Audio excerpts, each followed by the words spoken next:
Now, we mentioned this at the beginning. Cressida Dick has claimed that controversial stop and search tactics are saving the lives of young black men in London. The Commissioner of the Met Police said black boys were 9 times more likely to be murdered than their white counterparts. She indicated that the Met's increased use of stop and search, which disproportionately affects black people, is warranted because it helps save young lives, particularly from the blight of knife crime. But the tactic has led to further accusations of racism within the police. Let's speak with Leroy Logan, friend of the show, a former superintendent, of course, in the Met, former chair of the Black Police Association Charitable Trust.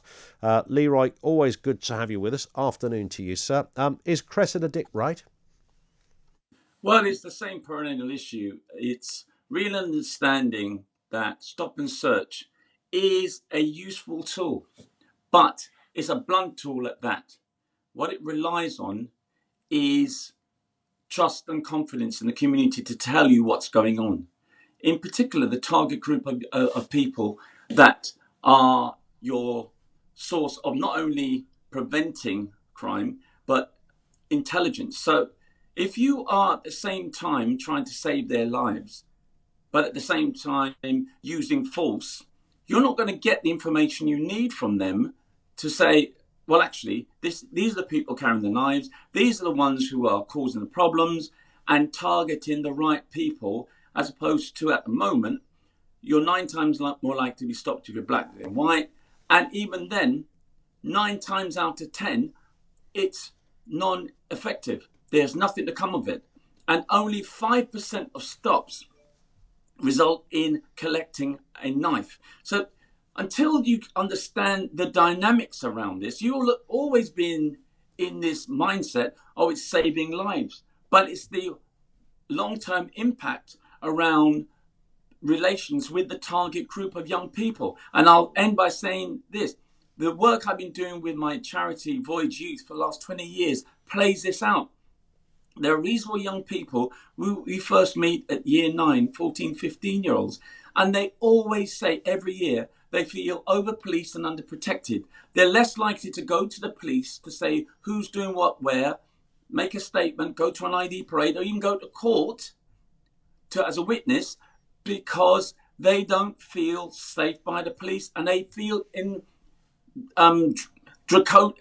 recipients of draconian tactics of the police. But is that, Leroy, because there is a decent-sized set of voices out there that are constantly telling young black kids that any stop and search or any relationship with the police is one that you should treat with suspicion, that the motives are only bad, there's nothing good to come out of this? I mean, Cressida Dick would arguably say, look, if 75% of the time we find nothing, and not just talking about knives here, but any kind of existence of a crime, this is across the board of stop and search between black and white and any other group in between, then that's worth doing. And with young kids, yeah, it might be brutal. It's not in all areas. As we know, there is a disproportionality in the Met, and even within the Met, as you know better than me, Leroy, there'll be certain boroughs where that disproportionality is more pronounced than others. So is the problem that some young black kids have is that they're getting this kind of mixed message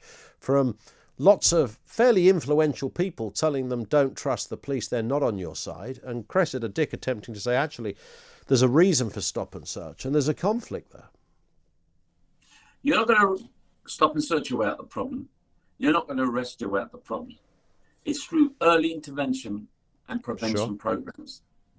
So that means you have to break down a lot of the perceptions that's been passed on from generation to generation. If I bought into that, if my father was that way inclined, I could have been so anti-police I would never have joined, and I would pass that on to my children and my grandchildren.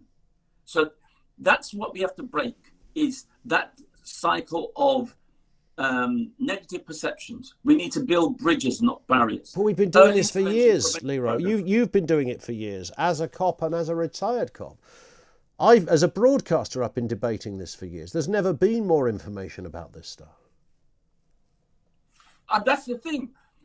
Cressida Dick and the rest of the management team and other chief constables, a lot of them are in denial of what it takes. They think, oh, we've used stop and search, it's tried and tested.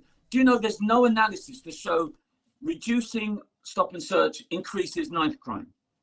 Even the Home Office Data Analysis Unit says there's no correlation. As I said already, only 5% of stops result in something being found to do with weapons. And until we start to utilize our assets in a different way, utilizing the public health approach, recognizing the importance of trauma-informed policing so that you don't alienate and dehumanize and disrespect people when you stop them, and you say, well, listen, it's got to be done. I am trying to save your life, but I'll do it in a respectful way that you don't think the encounter is the worst thing you've ever felt, and you're even more anti-police, and then you're more likely going to be groomed and manipulated and brainwashed into doing stupid things that might end up in crime and violence. These are sort of things that we need to get to the nub of. Until senior cops come out that mindset that it's just enforcement, we're going to be talking about this in the next 20, 30, possibly 50 years. Do we need to go back to the communities themselves? We've tried. The police argue they think they've tried everything. You're saying that there are other things they could be doing. But again, I just come back, Leroy, to that issue that if we went onto the streets of Hackney, you and I right now, and spoke to stood outside a high school in Hackney. There's a couple of famous ones. You'll know where I'm talking about, and said to any random group of 14-year-old black boys, "Do you trust the police?" The answer would be no. Absolutely, because my charity, Void Youth, is based in Hackney, and that's one of the first things we have to do: break down that barrier. But who told them that? Who told them not to trust the police? What are they basing that on? I told you, it's been passed on from generation to generation. So that why is that Cressida Dick's fault, as distinct from either the parents or communities or organisations or black voices, rather than seeing them inflamed through the conduit of popular culture, which many of these kids have? There needs to be another voice. I mean, you're a great voice on that, but you sound like a lone voice. But the thing is, Cressida Dick very rarely, if any time, acknowledges that there's that negative perception in the first place. She keeps on saying trust and confidence is the best it's been for 20 years. And it's the worst it's been. I've even said the look and feel of policing and trust and confidence reminds me of pre-McPherson era over 20 odd years ago. And I don't see that lightly. It's because of what I see and experience on a day-to-day basis, even with my charity Void Youth. So she needs to acknowledge that there is that negative perception. It has been passed on by generations. And the narrative she comes out with is saying, listen, we acknowledge that, and we've got to work together to ensure that we prevent these problems. Look at what they did with Glasgow. That's exactly what they did with their violence reduction unit 12, 13 years ago. They had to work closely with the community. And most of the people killing and stabbing and shooting themselves are white. Yeah.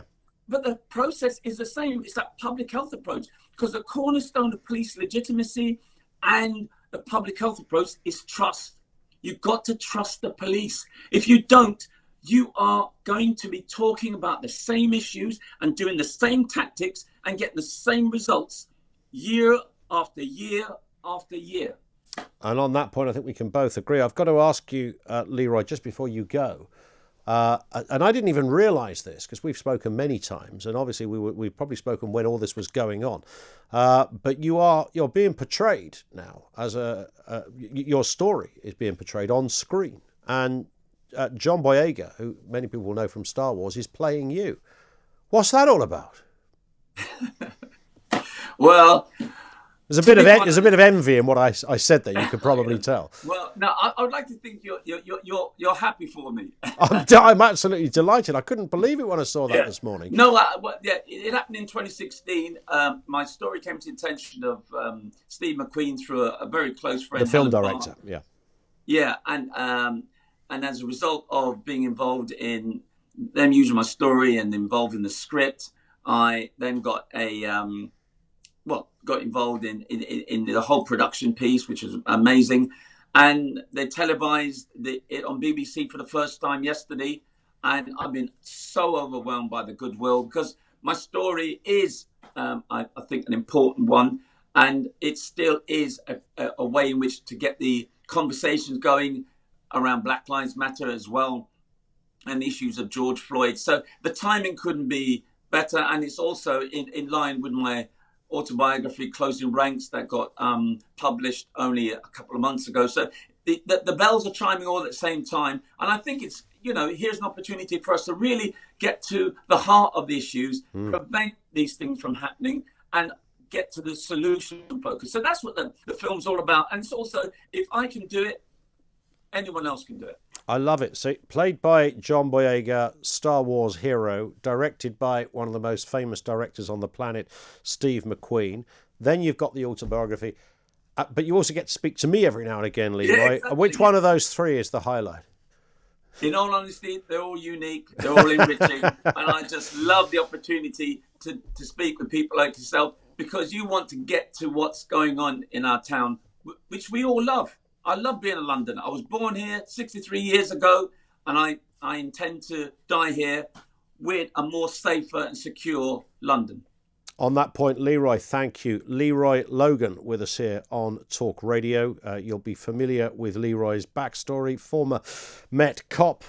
He was a former superintendent in the Met Police, former chair of the Black Police Association's Charitable Trust as well. I think he was originally going to be a scientist, then diverted into policing. There was so much more we could have talked about there. I don't fully disagree. There is the caveat, I'm a white bloke. What the heck do I know in that respect? I can't talk to you about what it's like to walk in somebody else's shoes, particularly somebody of a different colour, living in a different area, a different background. I can only commentate on it as I kind of see it, and as we discuss it. Cressida Dick will not be without black voices in her kind of panel of advisors. So he thinks he's fundamentally got some things wrong here, looking at it through the wrong end of the barrel, or wrong end of the telescope, as it were.